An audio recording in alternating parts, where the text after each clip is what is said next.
think before you do. Don't act so quickly on things.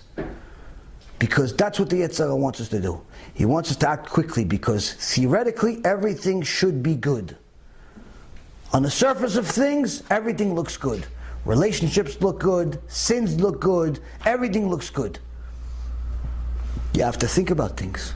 If a person thinks about things, he'll see that most of the decisions that he would make ordinarily, he wouldn't make. Anytime somebody asks you to make an agreement for any type of financial commitment, automatically, okay, I'll get back to you. When? I'll try to do it by tomorrow. No, but I need a decision now. You may need a decision now. I'm going to get back to you tomorrow. Why? I want to sleep on it. You don't really need to sleep on it. You actually know what you want. But sleep on it anyway. Why? Because maybe if you wait long enough, some thought that you don't have now, you'll have tomorrow. But the salesman is going to try to get you to do what? What the Yetzer Hara tries to get you to do. Commit right now. Trust me, I know. I was a salesman for over 20 years. The best salesman in the world is the one that can make you make a decision right now. Not tomorrow, not next week, next year. Closing. There's a term in sales. Always be closing, meaning I got to get you to buy now. Tomorrow, God only knows. You're already going to think about it and maybe say no. I can't get you to think. I need you to commit. But that's what the Yetzer Hara wants you to do. He wants you to commit to the sin. He wants you to commit to now. So what you have to do is get yourself used to, I'll get back to you tomorrow. Even if you don't feel like you need to get back to them tomorrow. Unless it's a mitzvah. If it's a mitzvah and you know for sure it's a mitzvah, it's a different story. But for things of this world, mundane things, I'll get back to you tomorrow, I'll get back to you next week. No, but we need an answer today. You may need an answer today. I can't give you an answer today. Suddenly, you'll see that they could deal with tomorrow also. Oh, no, I need the money tomorrow. Okay, so I'll talk to you tomorrow. No, but if you talk to me tomorrow, the money's not going to get till the next day. Okay, so I won't get it. So I won't send it to you then. No, just get back to you tomorrow. It's fine. All of a sudden, it's fine. All of a sudden, it's fine. This, Rabotai, is very important because many times we make bad decisions because we make them too quickly. There was a guy that, in the old days, it was okay to leave your wife for an extended period of time. Today, it's not so okay. Today, if you go to the store for 5 minutes too long, are you coming home or are you leaving? No, I'm coming. I'm on the way. I'm just on the highway. You've been gone for so long. I just left 10 minutes ago. Okay, yeah, I'll be home. I miss you too. Rabbi, I can't come to the shiur. Why not? My wife. What do you mean your wife? It's sure it's 10 o'clock at night. She's not sleeping? Yes, she's sleeping, but she wants me to be home. Why? So you can watch her sleep? I don't know, Rabbi, but she says she needs me to be home when she's sleeping. I said, tough wife. Thank God for YouTube. Sometimes the wife is tough. Sometimes the husband's tough. You have to use your imagination. You have to use your imagination of how to deal with them. But you also have to use your intellect too. Why? Your imagination may solve your problem today, but not tomorrow.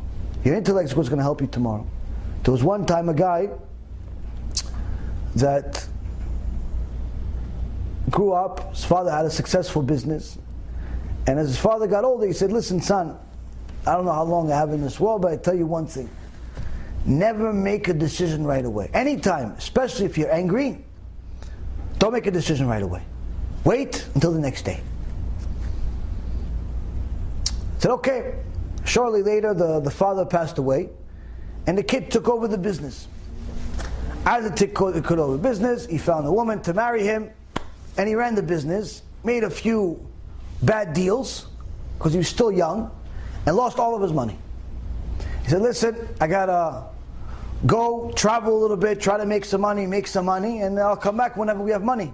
You know, from time to time I'll send you money. Stay loyal to me. She said, okay. In those days it was okay. So he went on a journey, and every so often he would send money, without really knowing what's going on. 20 years passed. 20 years passed. He acquired wealth again, and he decided to come back home. Came back home, came back to town, and he came back to the house, and he saw his wife, although 20 years older, still good looking, and looks happy, but then suddenly some guy walks up to her and gives her a big hug, and she starts kissing him and hugging and kissing her. Chill, like, oh, who's this guy? That's it. Takes out his sword. He's like, I'm going to kill both of them. She didn't stay loyal to me. But then he thought, after he took out the sword, my father only taught me one thing. When you're angry, don't make a decision. Wait till tomorrow. So he decided not to go there, not to kill both of them. He went to a motel, and he took a rest for the night. The next day, he decided to go to the shul to go ask around about his wife. He says, you know such and such woman? He goes, yeah. You know anything about her? He goes, oh, she's a big tzadikah. Big tzadikah, she helps the community. Yeah, well, she's married? Well, yeah, the poor woman, her husband left her 20 years ago. Wait, so she remarried? No, chas v'shalom, she stays loyal to him, she's great, she's that. She even has a son. She goes, what do you mean son? She went with some other guy? No, chas v'shalom, she's a tzadikah. Who are you? You'd say bad things about this woman?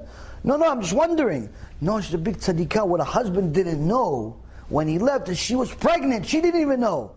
She was pregnant, and then a few months after he was already gone, she had a baby. It's his baby. And now the kid's nice, beautiful kid, 20 years old. He goes, who's this kid? Show me. They start showing him, oh, that's him.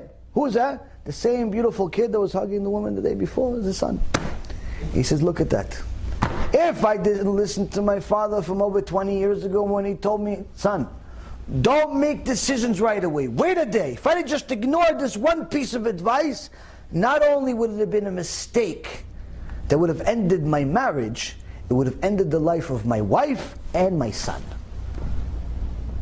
And that's why the Gemara says, anytime somebody's angry, for sure, you're not making the right decision. For sure it's a mistake. Now why is it a mistake? Because the Yetzer Hara is in control of it. Why? Because the anger is the highlight of imagination. Highlight of imagination. It's the highest point of imagination. When you're angry, what are you thinking about? It's all about me. They're doing it to discredit me. They're doing it to embarrass me. They're doing it to bring me shame. They're trying to destroy me. They're trying to this me.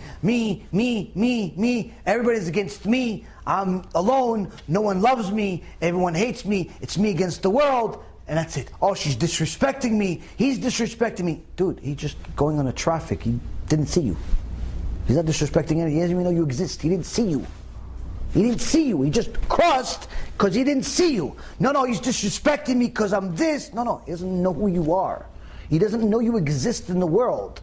He's just some guy that lives in the same state as you for the last month. He doesn't know that you're there because he's in a hurry because his wife is pregnant and he's got his own problems and you just happen to be in the way.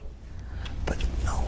When you're angry, you start having all of these delusions that come from your imagination that fuel your anger. And the more you express it, the more angry you become. The second you punch something, you hit something, you start cursing, you start yelling, it doesn't make your anger go down. It's fuel to the fire. People think, yeah, listen, if you're an angry person, get a punching bag. That's the worst possible thing you can do. If you get yourself used to being physical every time you're angry, guess what? Eventually it's not going to be a punching bag. It's going to be a person. If every time you're angry you want to hit a bag, guess what? One day it's not going to be a bag. It's going to be a person. Maybe your wife, your kid, your boss, your customer, somebody. But that's what secular knowledge will tell you. Why? Because they want you to think, look, there are professional people that hit the bag also. They do it for exercise. So you should too. You should too. That's not Judaism. Anger is one of the ways that the Yetzer Hara makes your imagination go crazy. The way to calm everything down is simply to become a lot more patient, even if that means you have to force yourself to become patient and to allow yourself to think before you act. Never be sporadic, never be spontaneous, never do things that way, because the minute you start doing that, you become simply a slave of the Satan. And you start thinking based on your imagination. Your whole life becomes based on your imagination. You start thinking you're either over righteous or over wicked. Either you're too bad to do tshuva, or you're too good that you don't need tshuva anymore.